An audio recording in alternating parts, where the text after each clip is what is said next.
अल्हम्दुलिल्लाह रब्बिल आलमीन वस्सलातु वस्सलामु अला सय्यिदिल मुरसलीन।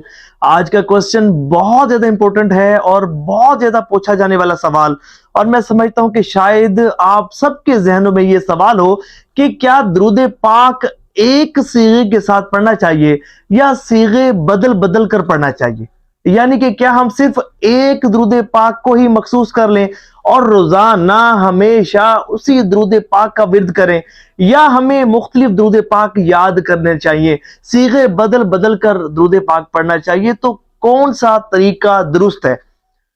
और मेरी कोशिश भी ये होती है कि ऐसे टॉपिक्स को टारगेट करूं कि जो ज्यादा पूछे जाने वाले सवालात हों, जो आपके जहनों में हो। और बाजू का यूं होता है कि बंदा समझे कि कुछ सवालात ऐसे होते हैं कि बंदा चाहता है कि उनका जवाब मिले लेकिन जवाबात नहीं मिलते। लेकिन मेरी कोशिश ये है कि मैं उन टॉपिक्स पर खुलकर डिस्कशन करूं जो आपको मतलूब हैं। और मेरे अगर आप चैनल पर जाएं तो आपको ऐसी बहुत सारी वीडियोस मिलेंगी, ऐसे टॉपिक्स आपको मिलेंगे कि शायद आपको यूट्यूब पर उन टॉपिक्स पर वीडियोस ना मिले।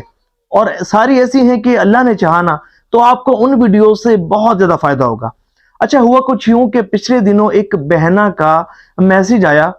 वो कहती है कि पिछले दिनों मैंने एक वीडियो देखी दुरूद पाक की फजीलत पर, और कोई खातून थी दुरूद शरीफ की फजीलत बयान कर रही थी, और वो कह रही थी कि दुरूद पाक सिर्फ एक सीगे के साथ पढ़ना चाहिए, कभी भी सीगे बदल बदल कर दुरूद पाक नहीं पढ़ना चाहिए, मुख्तलिफ दुरूद पाक नहीं पढ़ने चाहिए, सिर्फ एक दुरूद पाक ही विर्द में रखना चाहिए, हमेशा उसकी कसरत करनी चाहिए, इसका बहुत फायदा होता है।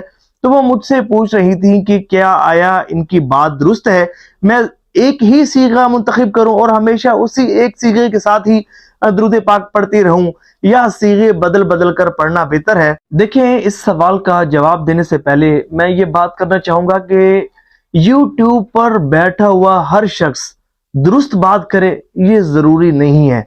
हर शख्स इल्मी मकाम, इल्मी काबिलियत रखता हो ये जरूरी नहीं है। बहुत सारे ऐसे लोग बैठे हुए हैं कि जिनको ऐसी ऐसी चीजें कि जिनका ताल्लुक जरूरियात दीन में से है लेकिन उनको मालूम नहीं, उनको फराइज का नहीं पता, वाजिबात का नहीं पता, बहुत जो बेसिक मसाइल हैं उनका नहीं पता, लेकिन वो गुफ्तगू कर रहे होते हैं और बहुत सारे लोग सुन रहे होते हैं और फिर उनकी बातों को सच जानकर अमल कर रहे होते हैं। अगरचे एक तादाद है कि जो लोगों को मिसगाइड कर रही होती है और हम भी मिसगाइड हो रहे होते हैं। इसमें समझे कि एक अपनी भी एक कमजोर पहलू ये निकलता है कि हमने क्यों ना देखा कि ये जो बंदा गुफ्तगू कर रहा है क्या इसका अकीदा दुरुस्त है या नहीं है। हमने क्यों ना ये देखा, हमने क्यों ना देखा कि ये जो बंदा बात कर रहा है इसका कोई इल्मी मकाम व मर्तबा है या नहीं है, वाकई ये इस काबिल है कि ये हमें गाइड कर सके। हम ये नहीं सोचते।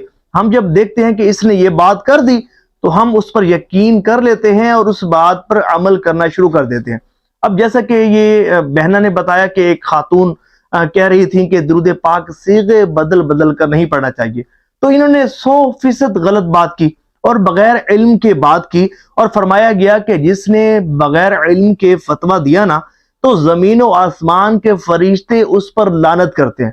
कभी भी बगैर इल्म के कोई भी बात नहीं करनी चाहिए और ना ही दूसरों को मिसगाइड करना चाहिए। इसलिए मैं आपसे रिक्वेस्ट करूंगा कि ऐसे चैनल से ना देखा करें कि जहां जो आपको गुमराही की तरफ लेकर जाएं। अब मैं आपको बताता हूं कि दुरूद पाक एक सीगे के साथ पढ़ना चाहिए या सीगे बदल बदल कर पढ़ना चाहिए, और फिर दलाइल दूंगा, आपको समझाऊंगा, बताऊंगा, कायल करूंगा कि आया कि वाकई सीगे बदल बदल कर दुरूद पाक पढ़ना दुरुस्त है या नहीं है।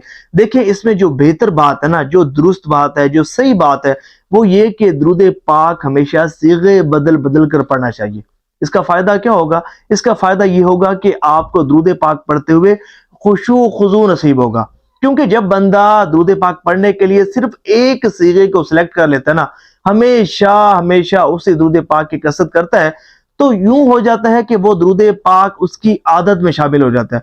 अब वो बंदा दुरूद पाक पढ़ रहा है, उसकी जबान हिल रही है, वो आदत के मुताबिक दुरूद पाक पढ़ रहा है, लेकिन उसका दिमाग कहीं और होता है, उसका दिल कहीं और होता है, तसव्वुरात की दुनिया में खोया हुआ होता है और तवज्जो के साथ पढ़ा नहीं जा रहा होता, गोया कि वो आदत के तौर पर दुरूद पाक पढ़ा होता है।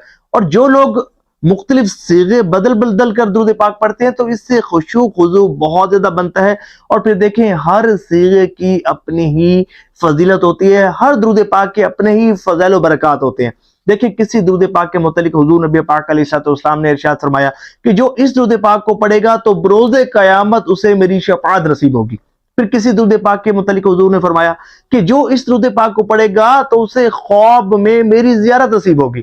تو پھر کسی درود پاک کے متعلق حضور نبی پاک علیہ الصلوۃ والسلام نے ارشاد فرمایا کہ جو اس درود پاک کو پڑھے گا تو اس کے 80 سال کے گناہ معاف ہو جائیں گے. تو کسی کے متعلق ارشاد فرمایا کہ جو اس کو پڑھتا ہے تو 70 فرشتے 1000 دن تک اس کے نامہ اعمال میں نیکیاں لکھتے ہیں.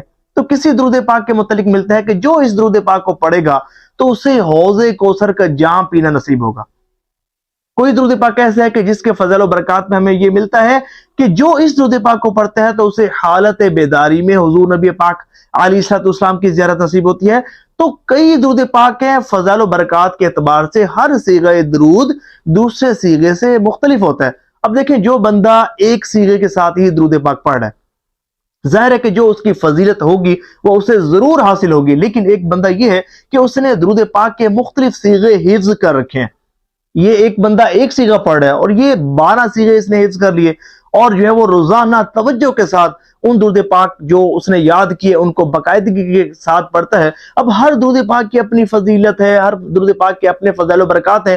تو جب یہ 12 صیغوں کو پڑھے گا نا تو ان تمام صیغوں کے فضائل و برکات اس کو حاصل ہوں گے. تو بہتر یہ ہے کہ صیغے بدل بدل کر پڑھا جائے, کیونکہ حضور نبی پاک علیہ الصلوۃ والسلام نے بھی ارشاد فرمایا کہ جب مجھ پر درود پاک پڑھو تو احسن انداز میں پڑھا کرو, خوبصورت الفاظ کے ساتھ پڑھا کرو. اب یوں ہے کہ دیکھیں کئی درود پاک کے ایسے صیغے ہیں کہ جن صیغوں میں بڑے فصیح و بلیغ انداز میں حضور نبی پاک علیہ الصلوۃ والسلام کی ذات مبارکہ پر درود پاک بھیجا گیا. تو جس درود پاک کے صیغے میں حضور نبی پاک علیہ الصلوۃ والسلام کی شان و عظمت کو, آپ کے خصائص کو, آپ کے حسن و جمال کو, آپ کے کمالات کو, آپ کی شان و عظمت کو بہت زیادہ بیان کیا گیا ہے, تو ظاہر ہے کہ ان کے اپنے فضائل و برکات ہوں گے. تو جب بھی آپ درود پاک پڑھیں نا, کوشش یہ کریں کہ ایک تو توجہ ہو, خشوع خضوع ہو, ادب و آداب کو ذہن میں رکھتے ہوئے حضور نبی پاک علیہ الصلوۃ والسلام کی محبت میں ڈوب کر درود پاک پڑھیں.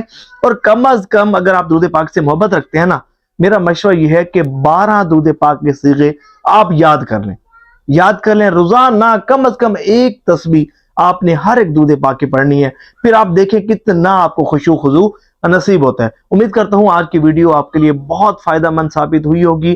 کمنٹس میں ضرور بتائیے گا. اللہ تعالی ہمیں کثرت سے درود پاک پڑھنے کی توفیق عطا فرمائے.